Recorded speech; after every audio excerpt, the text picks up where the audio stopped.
It's Mardi Gras, and we're here at the historic French Market, where thousands of people will be walking by me today. And one of the things they will see as they pass by will be the info wagon and Donald Trump with Hillary in handcuffs. And the question today will be, as it will be until she goes to jail, are you tired of hearing about the crimes and not the indictments? So how do you feel about it?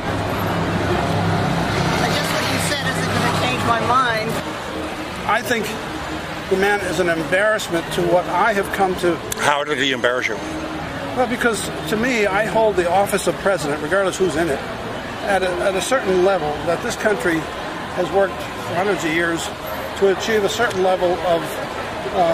Excuse me, but what did that political correctness get us to but a country that was on the brink of disaster? And did you feel the same moral outrage against Bill Clinton and when Hillary Clinton hid the rapes that he committed? The answer is yes. Wonderful. I'm glad to hear that. I didn't vote for Bill Clinton for just that. Recently, I don't know if you've been following, because, you know, I always like to know where people get their news from. These guys, obviously, what I call the corporate on news, what other people might call the mainstream media, have been caught in so many lies that, like the memo, I'm sure you know about the memo that came out.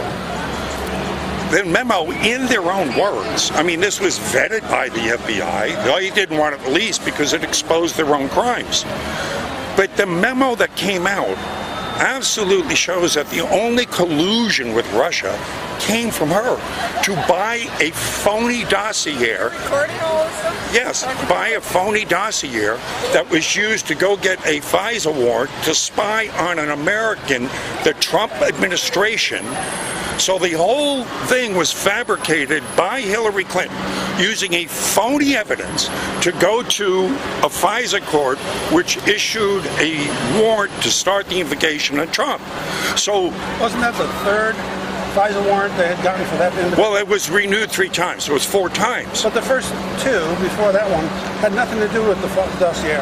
But the point is that out of the 35,000 warrants issued to FISA, only 11 of them have been refused. So it's less than, it's such a small percentage. The problem is with the FISA. Well, don't you think it's a star chamber? Only people that can go there is presenting evidence. You cannot present your own. They presented evidence against you. You can't defend yourself. You don't even know you're being looked at. So it's called the FISA card. Foreign. It's not supposed to be used on an American citizen, which it was used on. And the Steele dossier, which she paid for, was turned out to be phony. So now the latest that came out... So let me ask you a question. What is your background? Are you retired? Well, I don't call this retired, no. I retired after 25 years with the Federal Reserve Bank. Now, to some of you, that might categorize me, but it does. Having worked in the Fed, I've gotten to starting as a kid, so to speak. Working for one of the biggest criminal organizations probably the world has ever seen. It's a Ponzi scheme. We're printing money out of thin air, but go on. I also have a couple degrees in economics. I'm not trying to pull rank. What I'm trying to say is I'm going to give you my bona fide because I want to tell you where I'm coming from, and I don't want to come from just watching Fox News or watching CNBC or MSNBC. I want to tell you where did I come from as a kid.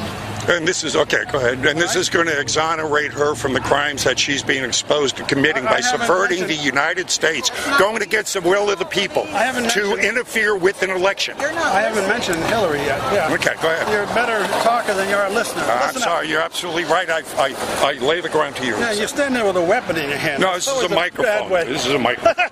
Could be called a weapon if it's a microphone. A lot of people conflate the two. Yes, indeed.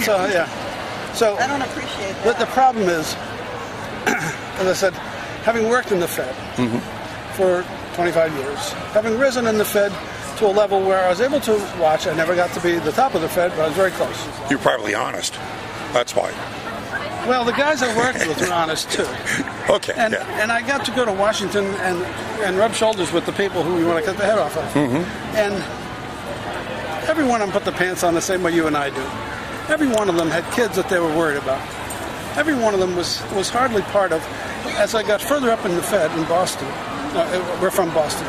There's something in Boston called the Round Table or something. It's supposed to be I think I've heard of this. It's not called the club, but it's like a club.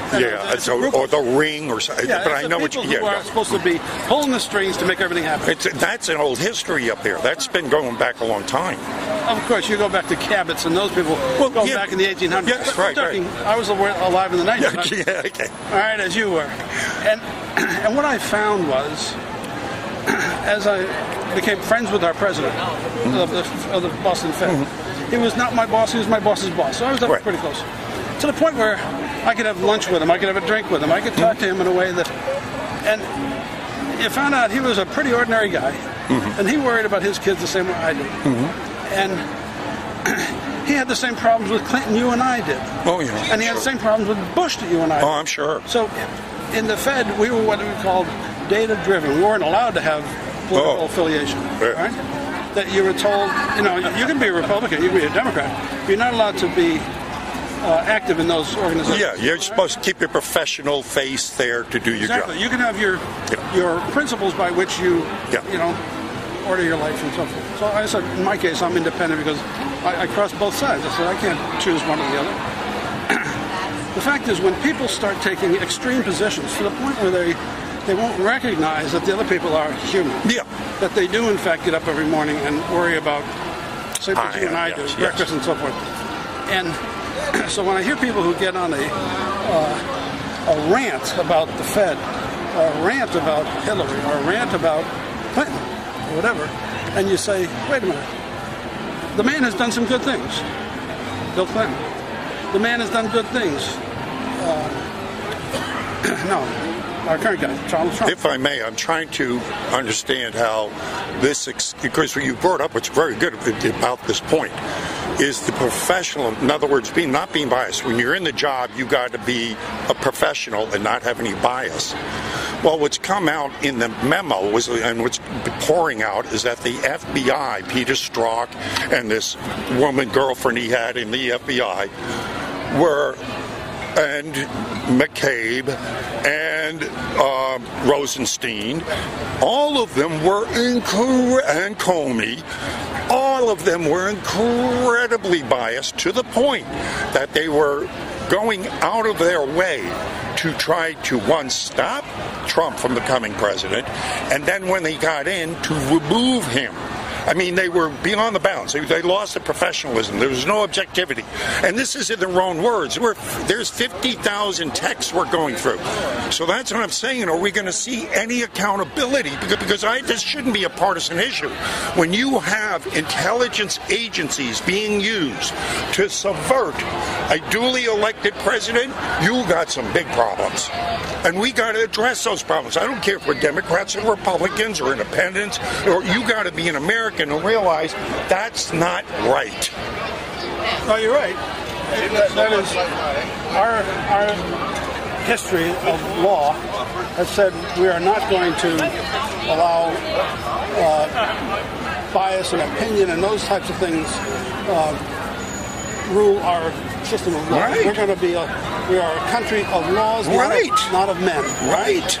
And so when you start looking at the laws, and you say, take that 4-page memo, were there any laws in there that they indicate were broken? Yes. No, what they say in there, what they say in there is that here's where the dossier came from. But what they don't say is the whole Mueller investigation has nothing to do with the dossier per se. It has to do with not even collusion. It has to do with the interference that the Russians had in our... But the only interference that has come out is what she paid for. It shows that the dossier was a complete fabrication coming from Steele. There's no backup to it. There's no way they can vet it. It was brought to the FISA court. They held back evidence that she paid for it. They didn't say that Hillary Clinton paid for this evidence. They didn't say that to the FISA court. Didn't Donald Trump Jr. indicate that he wanted some opposition research? But he didn't pay for it. She paid for it. It's one thing to pay a foreign agent to give you something and then use that illegally because it was made up. You said you were in journalism before. So you ever pay for a source? I'm telling you, no. I'm telling you that this is in their own writing. I'm not making this crap up. Read the memo. And then what came out this week, you know about the Uranium One deal. Are you familiar with it? I do, but I bet you're going to tell me a whole different story. Do you know about the FBI informant that has cancer, 35 treatments? He tests if they put a gag order on him. The FBI put a gag order on him. This sounds like you use Sean Hannity as your sole source. Sir, whatever money I got on me, I will do a 10-to-1 odds. We can look it up right now on your iPhone, and I will go ahead and prove you myself right on this. Because this is the deal. $3. You could start acting the fool, but I'm going to tell you this is real as death. This man is dying of cancer. He testified before Congress this past week, and he's got... In Congress, behind closed doors, he testified, right? How do you know about it? Behind closed doors, you're kind of allowed to...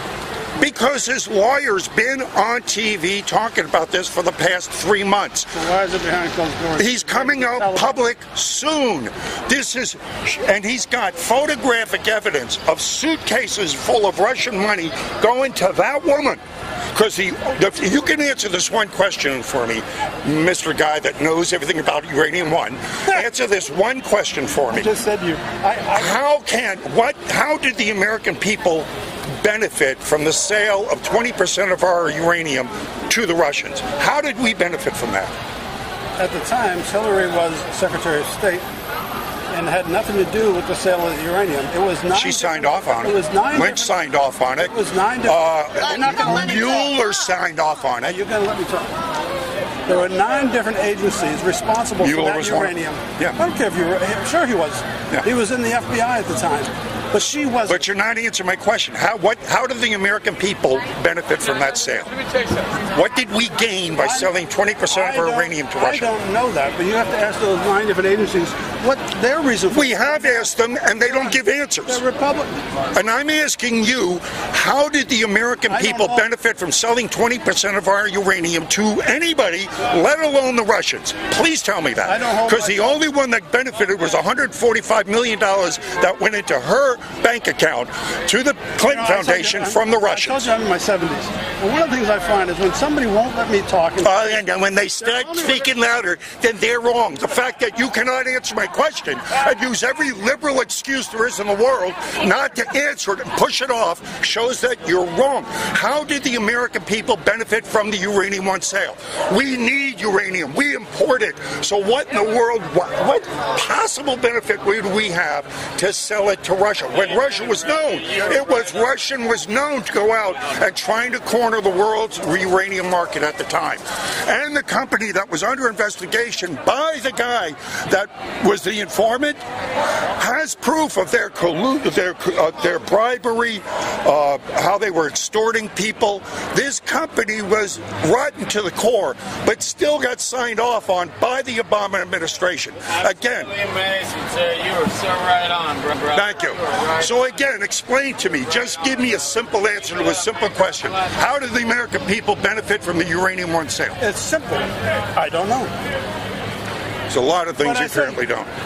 Hey, do you ask people if they mind being... I don't have to. You're on the street. Nobody has any expectation of privacy. You got people taking pictures all around. Are you going to walk up to every one of them and say, "You can't do that to me"? I think you're the one that likes to stop free speech. I think you're the one that likes it. Angry old man. I am, because I got thieves like you who work for the goddamn Fed that should have had your heads chopped off a long time ago. Yeah, you better believe I'm angry at you. You're a thief and a liar, and you failed to hold up to your damn responsibility. You will not even admit when you're a criminal.